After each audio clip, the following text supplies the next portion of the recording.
예전부터 내려오는 고사성어에 보면 부전자전이라는 말이 있습니다. 부전자전. 우리말로 쉽게 이야기하면 그 아버지의 그 아들이다 라는 표현으로도 대체될 수가 있습니다. 그런데 우리의 삶 속에 정말 그 아버지의 그 아들이다 라는 이 말이 때로는 너무 정확해서 가끔은 소름 돋을 때도 있습니다. 아들이 아빠와 뒷짐지고 떡하니 서 있는 모습을 보면 참 그 아버지의 그 아들이다. 아버지와 함께 환하게 웃는 모습, 밥 먹는 모습, 소파에 비스듬히 누워서 TV 리모컨 들고 있는 모습, 또 입 벌리고 잠들어 있는 모습을 보면 야, 참 피는 못 속인다, 피는 못 속여 라는 말이 우리 입에서 저절로 나오게 됩니다. 이처럼 아빠와 아들은 늘 비슷한 것 같습니다. 예전 개그 콘서트라는 프로그램에 아빠와 아들이라고 하는 개그 코너가 있었던 것 아마 기억하시는 분들도 꽤 있을 것 같습니다. 십수년 전에 있었던 그런 개그인데요. 아빠 유민상과 아들 김수영이 함께 나와서 이 아빠와 아들이 얼마나 비슷한지에 대해서 우리에게 보여주는 그런 재미있는 그런 개그 코너였습니다.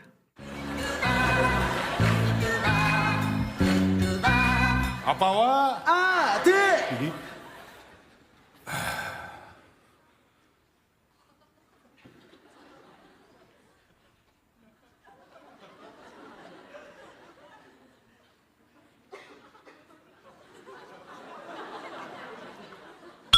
먹자.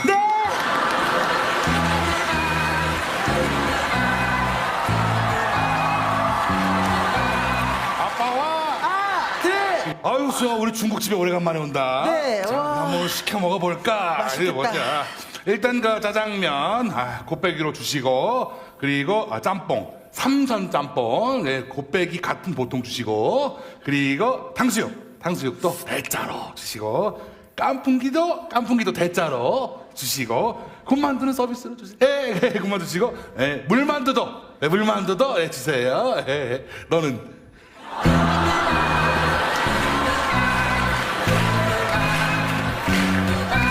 아빠와 아들!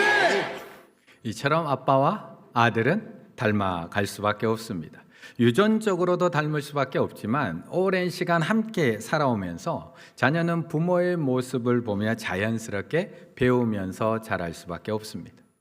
어쩌면 오늘 우리가 읽은 본문 가운데 나오는 두 집안의 모습, 두 집안의 이야기가 바로 이 부전자전의 가장 대표적인 예라고 말씀드릴 수 있습니다. 엘리와 두 아들 홈리와 비느하스의 이야기, 그리고 한나와 사무엘의 이야기. 그런데 세상적 기준으로 보면 엘리의 가정이 훨씬 더 자녀를 잘 키우고 양육할 수 있는 환경을 가지고 있었습니다. 엘리는 당시 이스라엘의 최고 종교 지도자인 대제사장의 집안입니다. 그래서 그의 가문은 단순히 종교적 특권만 누렸던 것이 아니라 정치적으로도 최고의 명문 가문입니다. 하지만 엘리의 두 아들은 그래서 엘리의 두 아들은 요즘 말로 바꾸면 금수저를 입에 물고 태어난 두 자녀들이었습니다. 경제적으로는 얼마나 풍요했을까요? 백성들이 성소에 바치는 제물들 중에 가장 좋은 부분은 늘 제사장 몫입니다. 그렇다면 늘 엘리의 가문에게 가장 좋은 것들은 돌아갔습니다. 얼마나 풍요했을까요? 교육은 어땠을까요? 아버지가 제사장이니까 그의 두 아들은 어려서부터 자연스럽게 율법을 배울 수가 있었고 아버지를 통해 전통과 예식을 어떻게 드리는지를 몸에 익힐 수 있었던 겁니다. 반면에 한나의 아들 사무엘의 집은 어땠을까요? 물론 그의 아버지도 경건한 레위인이었습니다. 하지만 그의 가정은 평범한 가정. 우리들처럼 제한된 소득을 가지고 온 가족이 함께 생활해야 됐습니다. 집안 분위기는 어땠을까요? 엄마와 한나, 작은 엄마 분인나가 함께 살아가고 있는 가정의 분위기. 엄마를 괴롭게 하는 작은 엄마가 낳았던 형들과 누나들과 함께 살아가야 되는 그 집안 분위기는 어땠을까요? 그런데 이처럼 차이가 나는 두 가문인데 왜 제사장 엘리는 그 자신의 두 아들을 왜 사무엘처럼 양육하지 못한 것일까요? 왜 부족한 것 없이 자란 이 두 아들은 하나님께 마지막에는 심판받는 자녀가 될 수밖에 없었던 것일까? 1절의 말씀을 같이 한번 읽습니다. 1절입니다. 아이 사무엘이 엘리 앞에서 여호와를 섬길 때에는 여호와의 말씀이 희귀하여 이상이 흔히 보이지 않았더라. 아멘. 이제 사사기가 끝났습니다. 그리고 사무엘서로 넘어왔습니다.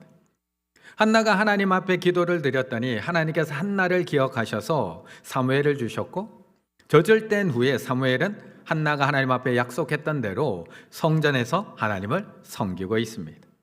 하지만 그렇다고 아직 사사 시대가 끝난 것은 아닙니다. 아직도 이스라엘 백성들이 왕이 없으므로 자기 소견에 옳은 대로 살아가고 있던 그 사사 시대는 계속되고 있습니다. 그래서 오늘 본문 1절이 이렇게 표현하고 있는 겁니다. 아이 사무엘이 엘리 앞에서 여호와를 섬길 때에는 여호와의 말씀이 희귀하여 이상이 흔히 보이지 않았더라. 여전히 여호와의 말씀이 희귀하다는 겁니다. 하나님이 침묵하시는 것 아닙니다. 말씀 없는 것 아닙니다. 하지만 말씀은 많은데 정작 들으려고 하는 사람이 없습니다. 그리고 이것이 마지막 시대의 특징이라고 이야기합니다.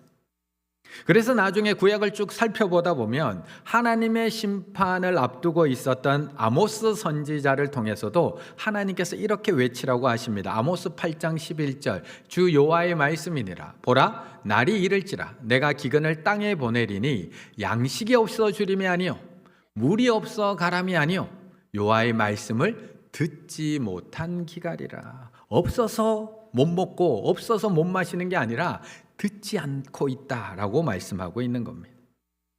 사무엘이 성막에서 하나님을 섬기고 있는 이 시대도 똑같이 영적 암흑기라는 것을 말씀하고 있습니다. 하나님은 여전히 말씀하고 있지만 말씀이 들리지 않습니다. 말씀이 보이지 않습니다. 실로에 성막이 있었지만 하나님의 임재가 느껴지지 않습니다. 심지어는 이 백성들을 대표해서 하나님 앞에 나아가서 제사 드리던 이 제사장마저도 영적 잠에 빠져 있다라고 말씀합니다. 2절 엘리의 눈이 점점 어두워가서 잘 보지 못하는 그때에 그가 자기 처소에 누웠더라. 엘리는 이스라엘의 최고 종교 지도자입니다. 하나님과 이 백성 사이에 서서 제사를 드리고 말씀을 선포하고 이 어두운 시대를 영적으로 깨워야 되는 직분을 가진 사람입니다. 그런데 백성들을 흔들어 깨워야 되는 이 제사장이, 이 사람이 자기 처소에 먼저 들어가서 누워 있습니다. 영적 분별력을 상실해 가고 있습니다. 귀 있는 자는 들을지어다 라고 외쳐야 되는 제사장이 오히려 가장 먼저 잠들어가고 있는 것을 우리에게 보여주고 있는 겁니다. 그렇다면 그의 아들들은 지금 어떨까요? 부전자전이라면 그 아버지의 그 아들인데 그 아들들은 어땠을까? 사무엘상 2장 12절 엘리의 아들들은 행실이 나빠 여호와를 알지 못하더라. 아버지가 눈이 어두워서 제대로 보지 못하니까 아들들은 자기 소견에 옳은 대로 행하면서 살아가고 있습니다. 성전에 바쳐진 제물을 가로채기도 하고 절차에 따라 하나님 앞에 드려야 될 제사를 자기 멋대로 이 순서를 바꿔놓기도 합니다. 심지어 회막에서 수종드는 여인과 동침을 하며 이방 신전에서나 벌어질 그런 참혹한 죄악을 스스럼 없이 행하며 살아갔던 것이 이 두 아들들입니다. 그런데 더 놀라운 것은 이들이 이런 행동을 하면서도 아부는 찔림이 없다는 겁니다.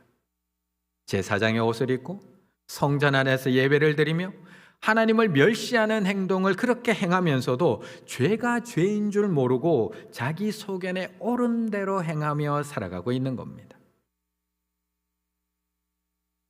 그런데 아버지 엘리가 정말 몰랐을까요? 엘리가 정말 아들들이 행하고 있는 이 참혹한 죄악, 성전에서 행하는 이 참혹한 죄악된 모습을 정말 보지도 못하고 정말 사람들에게 전해 듣지도 못했을까요? 성경은 그 장면을, 그 부분을 이렇게 정확하게 찔러주고 있습니다. 13절 내가 그의 집을 영원토록 심판하겠다고 그에게 말한 것은, 엘리에게 말한 것은 그가 아는 죄악 때문이니, 그가 아는 죄악 때문이니. 엘리는 다 알고 있었습니다. 몰라서 침묵하고 있는 게 아닙니다. 알면서도 침묵하고 있습니다. 들었으면서도 못 들은 척하고 있습니다. 다 보았으면서도 눈을 감고 있습니다. 이것이 엘리의 죄였다라고 찍어주고 있는 겁니다. 엘리는 자신이 나서서 적극적으로 이런 죄를 저지른 사람이 아닙니다. 하지만 제사장의 역할, 아버지의 역할을 제대로 감당하지 못한 채 침묵하고 있는 것을 지적하고 있는 겁니다. 그렇다면 엘리는 왜 자녀들에게 침묵할 수밖에 없었던 걸까요? 왜 이스라엘 백성들을 흔들어 깨우지 않고 침묵하며 그가 먼저 잠들어 있었던 걸까요? 엘리 왜 그런 걸까요? 그런데 엘리한테 물을 필요가 있나요? 엘리한테. 우리 스스로에게 물어보면 되는 것 아닌가요? 왜 우리는 자녀들에게 말하지 못하는 걸까요? 우리는 왜 제대로 신앙생활하지 못하는 자녀들과 다음 세대들에게 왜 자신 있게 말하지 못하는 걸까요? 왜? 물론 다 이유 있습니다. 각 가정마다 어쩔 수 없는 이유 다 있습니다. 사정이 있습니다. 저희 집에도 있습니다. 때로는 아이와 관계를 잘 유지하기 위해서 말하지 못할 때도 있습니다. 때로는 괜히 얘기했다가 관계가 더 나빠질까 봐 입 닫고 그냥 참고 지나갈 때도 너무나 많습니다. 때로는 이제 다 컸는데 이제 자기가 알아서 하겠지. 너무 강요하는 것이 도리어 반감을 일으킬까 봐 우리가 말을 아끼기도 합니다. 저희도 그렇습니다. 그런데 또 하나 이유, 우리가 말하지 못하는 또 하나가 이유가 있다면 나도 잘하는 게 없는데 무슨 말을 하나 싶습니다. 나도 잘하는 게 없는데, 나도 신앙생활 잘하지 못하는데, 나도 말씀대로 순종하며 살지 못하는데, 나도 주일날 빠질 때가 있는데 내가 무슨 말을 하나, 나는 마음이 들기도 합니다. 맞는 말입니다. 우리는 먼저 신앙적으로 살아야 됩니다. 우리가 먼저 자녀들 앞에서 신앙의 본이 되어야 합니다. 그래서 그렇게 살지 못하는 우리는 정말 우리 자녀들에게 할 말이 없습니다. 그런데 우리는 이 부분에서 더 중요한 한 가지를 놓치면 안 됩니다. 더 중요한 한 가지. 내가 잘 살지 못했다고 해서 우리 자녀들도 그렇게 살아야 되는 건가요? 내가 잘 살지 못했다고 해서 하나님이 우리 자녀들도 그렇게 살기를 원하실까요? 내가 믿음대로 살지 못했다고 해서 나의 자녀들도 믿음대로 살지 못하게 그냥 내버려 둬야 되는 걸까요? 내가 이렇게 신앙생활 한다고 해서 자녀들도 저렇게 그냥 신앙생활 하도록 그냥 내버려 둬야 되는 건가요? 나는 비록 잘하는 게 없지만 내 자신만큼은 그렇게 살지 않기 바라는 것, 그게 부모의 마음 아닌가요? 나는 비록 형편이 안 돼서 지금 이렇게 살고 있지만 자식들만큼은 원하는 공부 다 시켜서 정말 제대로 살게 해주고 싶은 게 우리 부모의 마음 아닌가요? 나는 비록 어려서 온갖 고생 다 하며 살았지만 자식들만큼은 자신의 꿈을 펼쳐가면서 그렇게 제대로 살아보게 해주고 싶은 거, 그게 부모의 마음 아닌가요? 그런데 왜 다른 것에는 그렇게 마음을 쓰는데 왜 신앙에 관해서만큼은 우리가 그렇게 생각하지 않는 건가요? 8절의 말씀 같이 읽습니다. 8절입니다. 여호와께서 세 번째 사무엘을 부르시는지라 그가 일어나 엘리에게로 가서 이르되 당신이 나를 부르셨기로 내가 여기 있나이다 하니 엘리가 여호와께서 이 아이를 부르신 줄을 깨닫고 아멘. 이미 하나님이 머무시는 성막에 제 역할을 잃어버렸습니다. 이미 대제사장 눈은 이미 어두워져서 보지 못하고 자기 처소에 누워 있습니다. 제사장의 아들들조차도 성전 안에서 버젓이 죄를 짓고 살아가고 있고 그 죄에 작은 찔림도 없는 상황입니다. 이스라엘 백성들도 자기 소견에 옳은 대로 각자 행하며 살아갑니다. 말씀은 희귀해졌고요, 이상은 보이지 않습니다. 우리의 눈으로 볼 때는 이 시대는 이미 끝난 것 같습니다. 암흑인 것 같습니다. 하나님이 지금 이 백성들을 포기한다고 해도 아무런 할 말이 없습니다. 이렇게 어두운데요. 그런데 너무나 놀라운 것은 하나님은 침묵하지 않으신다는 겁니다. 이 상황 속에서도. 우리는 포기한 채 입을 다물고 있는데 하나님은 포기하지 않고 계속해서 사무엘을 부르고 있다는 겁니다. 4절. 여호와께서 사무엘을 부르시는지라. 6절 여호와께서 다시 사무엘을 부르시는지라. 8절 여호와께서 세 번째 사무엘을 부르시는지라. 우리는 포기하고 입을 닫고 있는데 하나님은 못 알아들으니까 계속해서 사무엘을 부르고 있다는 겁니다. 하나님은 포기하지 않고 계속 부르십니다. 우리는 하나님 앞에 왜 침묵하시냐고 따지고 있지만 하나님은 오늘도 우리와 우리 자녀들을 부르고 계십니다. 그런데 지금 하나님께서 부르시는 대상이 누구냐고요? 이스라엘을 책임지고 있는 제사장을 부르고 있나요? 아니면 잠든 엘리를 흔들어서 깨우고 있는? 아닙니다. 하나님은 사무엘을 부르고 계십니다. 아직 어리고 아직 경험도 없고 아직 하나님의 음성이 무엇인지도 분별하지 못하는 소년 사무엘을 계속해서 부르고 계십니다. 우리가 침묵하고 있는 그 사이에서도 하나님은 우리 자녀들을 새로운 믿음의 세대로 일으키기 위해서 오늘도 부르고 계시는 줄로 믿습니다. 이처럼 하나님은 완벽한 부모를 통해서만 일하지 않으십니다. 때로 하나님은 가장 어두운 배경에서 가장 예상치 못한 가정에서 놀라운 하나님의 사람을 불러서 사용하기도 하십니다. 성경을 읽어보면 믿음의 가정에서 태어나서 아버지의 믿음, 신실한 믿음을 잘 물려받은 이삭과 같은 자녀도 있습니다. 제사장의 가정에서 태어나서 광야에 외치는 자의 사명을 끝까지 감당한 세례 요한과 같은 자녀도 있습니다. 외조모 로이스와 어머니 유니게의 신앙을 물려받은 준비된 일꾼인 디모데라는 그런 자녀도 있습니다. 하지만 이런 자녀들만 나오지 않습니다. 성경에는 부족한 부모 밑에서 태어났지만 하나님께 부름받아 귀하게 쓰임받는 수많은 사람들이 성경에 등장을 합니다. 그 중에 가장 대표적인 한 명만 제가 얘기 드리자면 사사로 부름받아 쓰임받은 입다입니다. 입다는 기생의 아들입니다. 이후에도 서자라는 이유로 본처의 형들에게 끊임없이 구박을 당합니다. 결국에는 가문에서도 쫓겨나게 되고 불량배와 어울리면서 강야를 떠돌아다니면서 생활합니다. 그런데 이런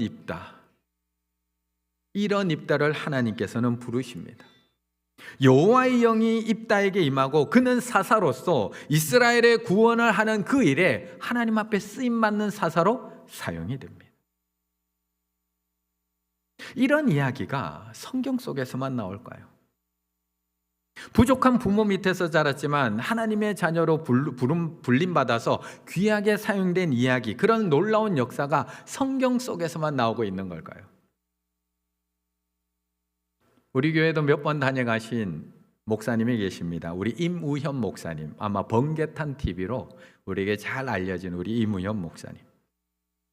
임우현 목사님 외할머니는 무속인, 무당입니다.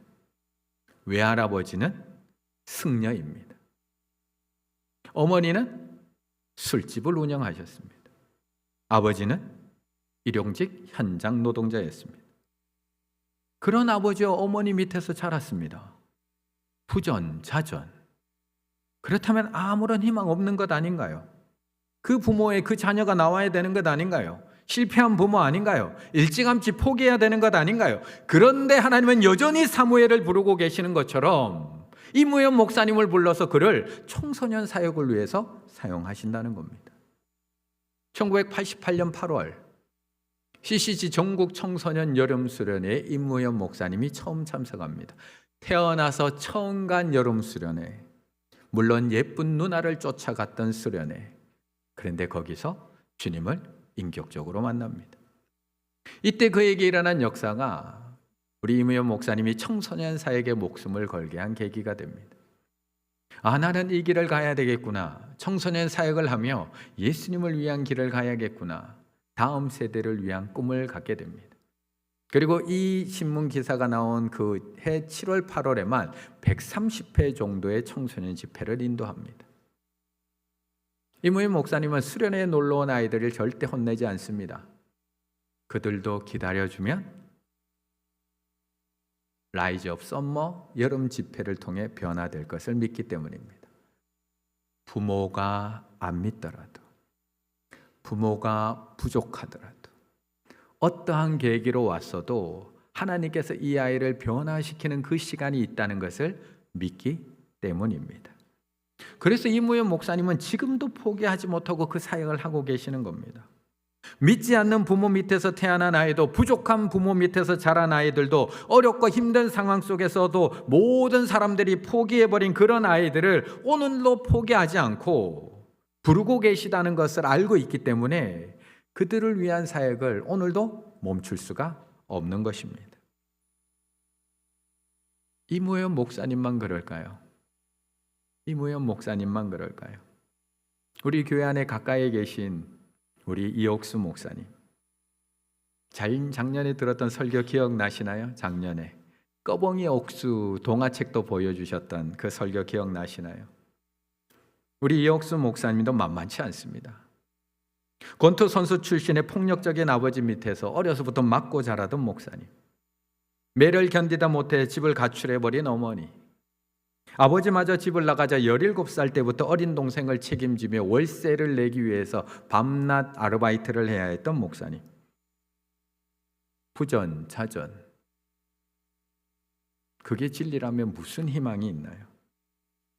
이런 부모 밑에서 무슨 기대를 할 수 있나요? 그런데 그때도 하나님은 부르고 계셨다는 겁니다. 그때도 하나님이 사무엘을 부르시는 것처럼 우리 이옥수 목사님을 부르고 계셨고, 목사님을 통해 그의 가정을 회복시키시고 그의 교회를 회복시키시고 찬양 사역을 회복시켜 나가고 계시는 줄로 믿습니다. 부모인 나는 부족하지만 하나님은 포기하지 않으십니다. 사무엘은 하나님의 음성을 알아듣지도 못하지만 포기하지도 않고 하나님은 계속해서 부르셨던 것처럼 지금 이 순간에도 나는 부족하지만 우리 하나님께서 우리 자녀들을 계속해서 부르고 계시다는 것입니다. 그렇다면 부족한 우리들이 우리의 자녀가 하나님의 부르심에 응답할 수 있도록 해야 할 일이 남아 있습니다. 해야 할 일. 13절의 말씀 같이 있습니다. 13절입니다. 내가 그의 집을 영원토록 심판하겠다고 그에게 말한 것은 그가 아는 죄악 때문이니 이는 그가 자기의 아들들이 저주를 자청하되 금하지 아니하였음이니라. 아멘. 그냥 솔직히 얘기하면 우리 모두는 부족합니다. 여기서 안 부끄러운 부모님 계신가요? 부족합니다. 하나님 보실 때에도 부족하고 사실 아이들 눈에도 부족한 것이 너무나 많은 부모들입니다. 아이들에게는 기도하라고 모든 걸 다 하나님 앞에 맡기라고 그렇게 이야기하면서도 걱정과 근심이 늘 앞서는 우리 부모입니다. 아이에게는 용서하라고 사랑해 주라고 그렇게 가르치면서도 오늘도 누군가를 용서하지 못하고 누군가를 원망하고 살아가고 있는 우리들의 모습입니다. 아이들에게는 예배가 가장 중요하고 가장 우선되어야 된다고 이야기하고 있지만 오늘도 교회 가야 되나 어딜 가야 되나 망설이고 고민하다가 이 자리에 나온 것이 우리들의 모습입니다. 그래서 때로는 아이들에게 신앙을 얘기하는 것이 부끄럽기도 하고 미안하기도 합니다. 나도 잘 못하는데. 또 아이들도 이런 나의 모습을 어찌나 그렇게 잘 알고 있는지 가끔 우리를 찌르기도 합니다. 엄마도 안 하잖아. 아빠도 교회 안 가잖아. 그럴 때마다 내가 아이들한테 말할 자격이 있나? 라는 마음이 들기도 합니다. 하지만 부족한 영적 지도자였던 엘리에게도 사무엘에게 가르쳐 줄 게 있습니다.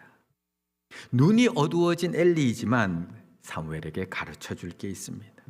자식 교육에 실패한 엘리였지만 사무엘에게 알려줄 게 있습니다. 9절 엘리가 사무엘에게 이르되 가서 누웠다가 하나님이 너를 부르시거든 내가 말하기를 여호와여 말씀하옵소서 주의 종이 듣겠나이다 하라 하니 이에 사무엘이 가서 자기 처소에 누우니라. 아직 하나님의 말씀을 듣고 대답할 줄 모르는 사무엘에게 그 방법을 가르쳐 준 것이 바로 엘리였다는 겁니다. 그 부족한 엘리, 그 눈이 어두운 엘리, 잠들어 있는 엘리도 사무엘에게 가르쳐 줄 게 있었다는 겁니다. 그렇다면 부족한 우리에게도 아이들에게 알려주고 가르쳐 줄 게 있습니다. 내가 부족하다고 해도 나에게 맡겨주신 자녀에게 그냥 침묵만 한다면 그것은 겸손이 아니라 방임이 될 수밖에 없다는 겁니다. 잠언 22장 6절에 보면 우리에게 정확하게 이렇게 찍어서 얘기해 주십니다. 마땅히 행할 길을 아이에게 가르치라. 마땅히 행할 길을 아이에게 가르치라. 그리하면 늙어도 그것을 떠나지 아니하리라. 하나님은 이 말씀을 완벽한 부모에게만 주신 말씀이 아니라는 겁니다. 너희들이 완벽하게 그 길 잘 따라 살고 있지, 그러면 이렇게 해 라고 말씀해 주신 것이 아니라 부족한 우리 모두에게 주신 말씀입니다. 마땅히 행할 길을 알고 있다면 내가 지금 비록 그 길을 완벽하게 걸어가고 있지는 못하지만 나보다 나의 자녀가 더 잘 살기를 원하는 마음으로 마땅히 행할 길, 예배드리는 길, 기도하는 길, 말씀의 길을 우리 자녀들에게 가르쳐 주라는 겁니다. 그런데 오늘 본문에서는 마땅히 행할 길을 자녀에게 가르쳐 주는 것, 그거 외에도 또 하나 우리가 자녀들에게 해야 할 일이 또 하나 있다고 말씀합니다. 그것이 13절의 말씀입니다. 내가 그의 집을 영원토록 심판하겠다고 그에게 말한 것은 그가 아는 죄악 때문이니 이는 그가 자기의 아들들이 저주를 자청하되 금하지 아니하였음이니라. 사무엘에게 하나님과 소통하는 기도의 길을 잘 알려준 엘리가 자녀들에게는 차마 하지 못한 것이 하나 있다는 겁니다. 금하지 아니하였음이니라. 금하지 않은 죄. 몰랐던 게 아닙니다. 할 수 없었던 게 아닙니다. 분명히 알고 있었지만 금하지 않았던 죄가 있었다고 말씀하고 있는 겁니다. 부모가 된다는 것은 자녀가 원하는 것을 다 해줘야 된다는 것을 의미하지 않습니다. 때로는 분명하게 안 된다고 말해줄 수도 있어야 됩니다. 물론 처음에 마음이 어렵습니다. 저도 가장 안 되는 부분입니다.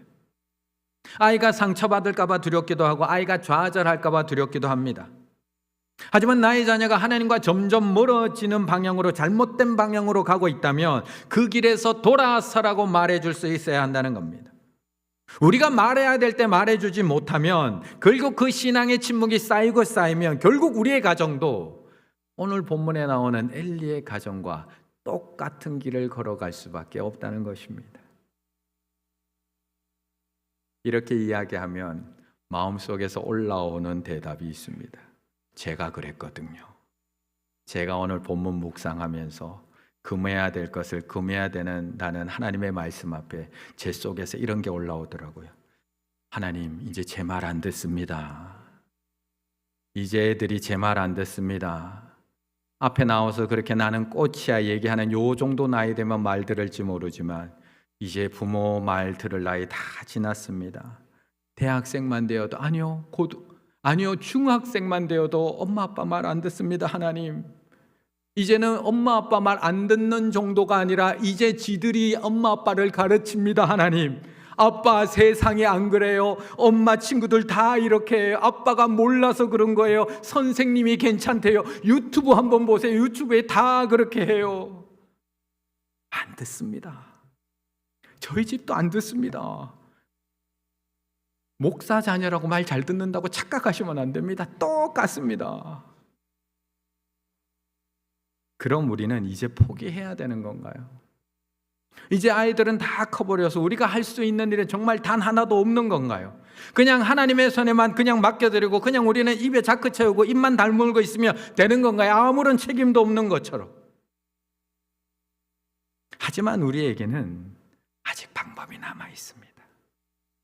다 큰 자녀가 잘못된 길을 가려고 할 때, 더 이상 말을 해서도 듣지 않을 때 우리는 마냥 그 자녀가 잘 되기만을 기도해야 되는 것이 아니라 때로는 하나님 앞에 그 자녀의 잘못된 발걸음을 막아달라고 하나님 앞에 기도해야 될 줄로 믿습니다.